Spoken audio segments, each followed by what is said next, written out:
Hey everybody, welcome back. Today we're looking at everybody's favorite leader of the Decepticons, Megatron. Of course, Megatron is from the Transformers series, both the original back in the 80s and my personal favorite, of course, elaborated upon in the Michael Bay universe.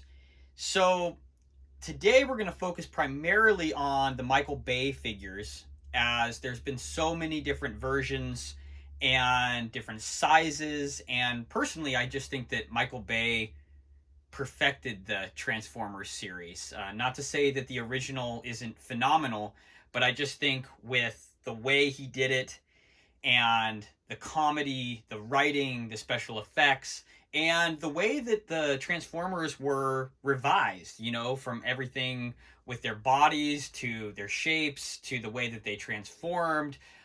Very different from the cartoon, but I just think it was perfected. And honestly, even though he's just a terrible villain, I mean, one of the worst of all time, I think Megatron might be my favorite character from those movies. And I think a lot of it has to do with not only his caricature and the way that he goes about everything, but the way he actually looks and transforms, and the way that in each movie he's actually something else. Um, just a phenomenal character and just one of the most awesome Transformers of all time. So we've got quite a few figures to look at. I think we'll actually start off here with the one from the first movie. This is the Hasbro Masterpiece.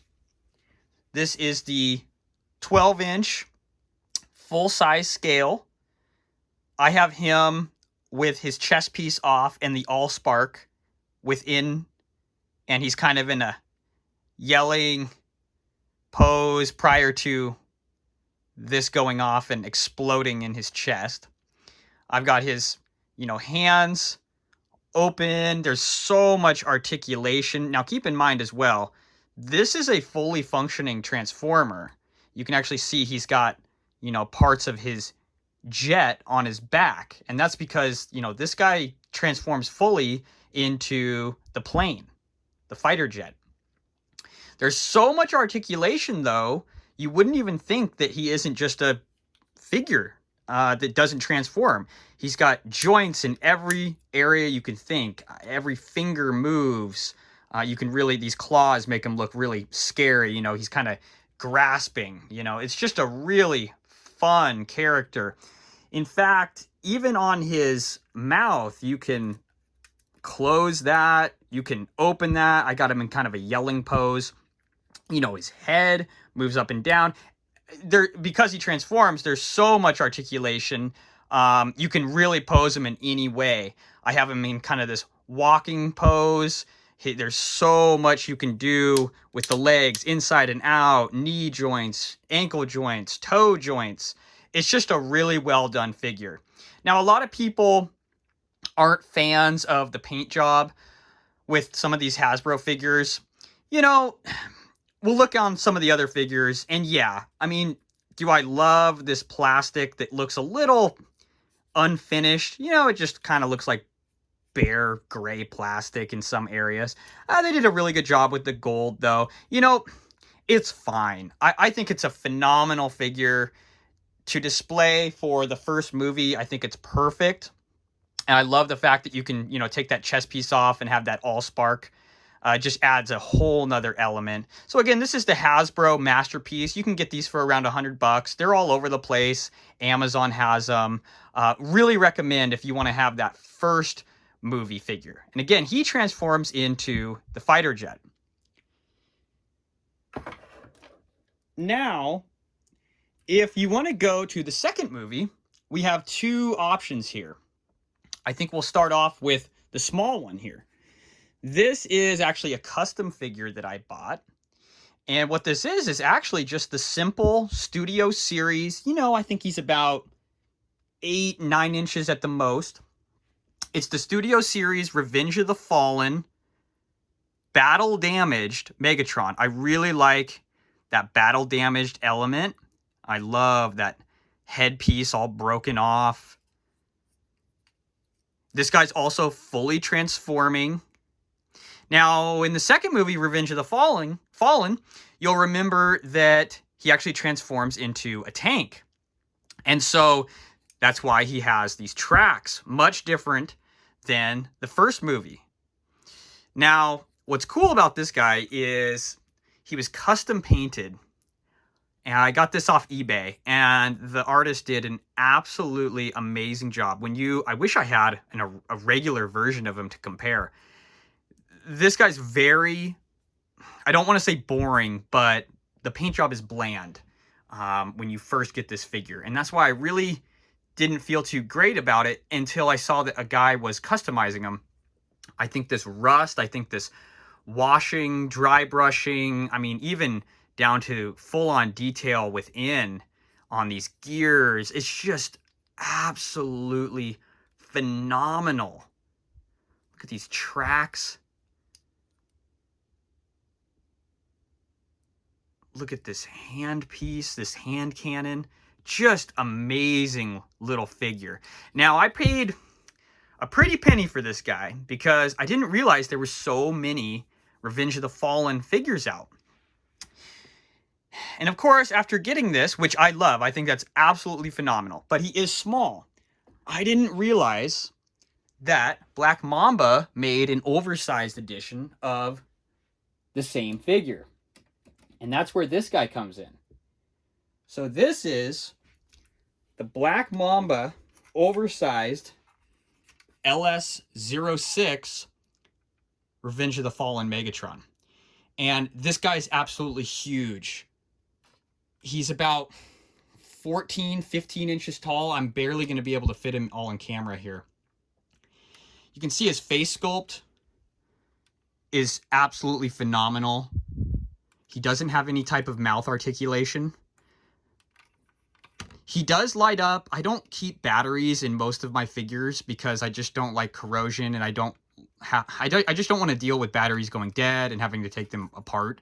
So I don't have him lit up, but his eyes light up, and the hand cannon has an LED in it as well. So if you want to do that, I'm just not a huge fan of the light settings in any of my figures. But you don't need them. This guy alone on the shelf is a showstopper. And like I said, he is huge. He is also fully transforming. You can see his tracks and everything are a little bit different than the smaller one, but you know, these little boosters, you know, the blue, he's got them around here, these little turbines, and the big turbines, you know, the back of them alone just looks absolutely phenomenal. Doesn't really have that rustic, battle damaged paint job, you know, no rust or anything like that, but Black Mamba really did a great job with this sheeny plastic. You know, this isn't really even painted. It just has a really metallic feel and look to it, though it's just all plastic. This is not a die-cast figure. You can see that gold as well. It just looks really, really good. One of my favorite figures in my collection. And one of my favorite Megatrons. Look at that face. I mean, that's a scary face. He's got some more turbines here. The blue is just really a great blue. He's got a claw, you know, fingers all move as well. And then he's got that hand cannon on the other. So I just kind of have him shooting up in the air. Really recommend this guy. This one. And oh, that's what I was trying to get to is I bought that little one, the custom, before I knew that they had this, and I got this for literally the same price. I'm not terribly upset. I like both, but if I had known, I probably would have just got this guy. This is the definitive Revenge of the Fallen Megatron. Now, having said that, 3-0 is coming out with their DLX scale Megatron for Revenge of the Fallen, which does have some of that rustic, damaged, you know, metal, metallic, rust, paint job. So I have that on pre-order, and once that arrives, we'll be adding that to the collection. I might have to do an update video, but that thing has just been, the months have been going by, and they keep adding time to the pre-order. So we'll see. But for now, this is a definitive Revenge of the Fallen Megatron. Now, of course, we've done the first movie, we've done the second movie, and my favorite Megatron of all time, of all the movies, and my collection is, of course, the Dark of the Moon. This is the truck Megatron. It's actually the Unique Toys Desperado. This is the desert version. If you're going to get this figure, only get the desert version. I mean, if you like the other versions, that's fine. But if you want to go movie accuracy, color accuracy, you gotta go desert version. My friends all call this Megatron with the hood, because that's just, you know, he's in that opening scene of Dark of the Moon out in the desert where he transforms into that giant semi with the trailer. And, you know, he's all battle damaged. He's got this hood on. He's got his shotgun. You know, that huge hand. He's got the claw hand on the other. He's got the chains. These are real chains. These are metal. And keep in mind also, this guy, he weighs a ton. He's got to be 50 or more percent die-cast. I mean, this guy is mostly die-cast, actually. He weighs an absolute ton. You can see his feet. Again, he transforms into that semi-truck with the trailer. And this guy is fully transformable. I'm not going to do it because there's no reason. Well, if I had two, I would have the truck and him separate. But there's no reason to take him out of this pose. With that hood, look at him. I mean, put him out in the desert and you've got the movie. I mean, this is him from the film. If you're into toy photography, this is the type of figure that, I mean, from a distance, you can't tell that it's not real. I mean, this is absolutely phenomenal. It doesn't even feel transformable. I mean, it literally feels like a 3-0. I can't rave about this figure enough. And of course, it comes with the little Igor figure from the desert. Just a super cool addition. I always thought this guy was funny and, you know, really essential to the scene. So again, I really can't rave about this guy enough. I think he's the best Megatron of all time. And Unique Toys blew this out of the park. I think this would rival any 3-0, any non-transforming Megatron. The colors alone, like I said, the regular version has kind of a strange green hue to it. Still looks really good, but this desert version, this is the way to go. Now, it is a few $100, but if you want to have the quintessential Megatron from the Bay films, I think this is going to be your guy. This is most of my friends' favorite figures that I have in my entire collection, and I have a lot of different things. So for them to say that, this is a really, really cool guy. Now, the last Megatron we're going to look at is actually the 3-0 Netflix War for Cybertron Megatron. Now, this guy, again, he's very heavy as well. 3-0, a great company. There's some die cast on this. Most is just heavy plastic. This is modeled after his original 80s cartoon look, but with some variations. I love the battle damage. You know, if you can actually, it's dry brush quite a bit to look like damaged metal, but I was thinking about maybe dry brushing some of these little areas to add a little bit more depth and detail. But there's quite a bit of dry brushing from the manufacturer on this. You know, the War for Cybertron cartoon on Netflix, it's really, really fun. I highly recommend it. And I needed to have a Megatron to kind of honor the 80s, you know, style.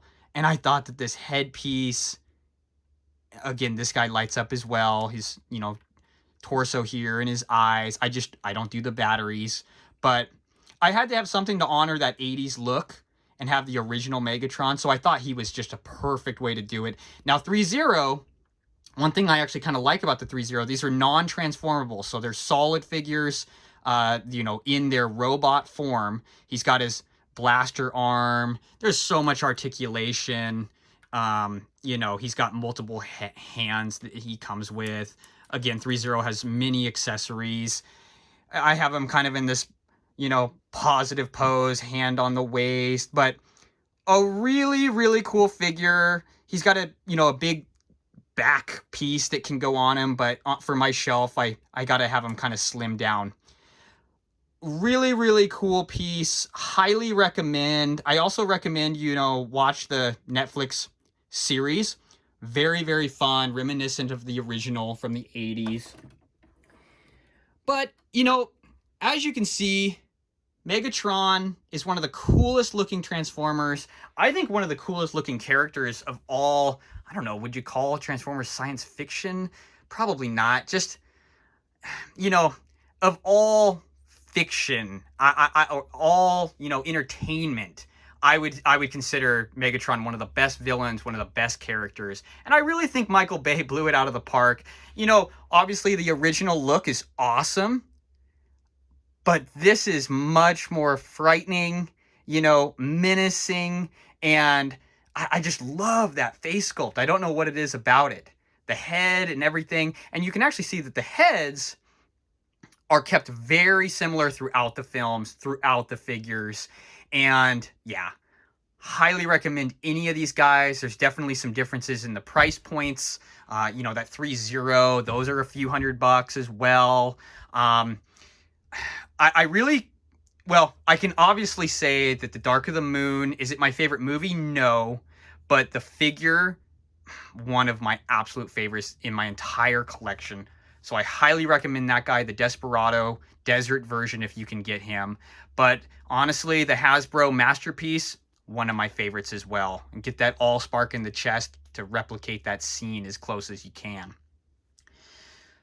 Tomorrow, we're going to take another look at some other essential characters from the Transformers universe, because Rise of the Beasts comes out on Friday. So we're going to be in kind of a Transformers mood here for a little while.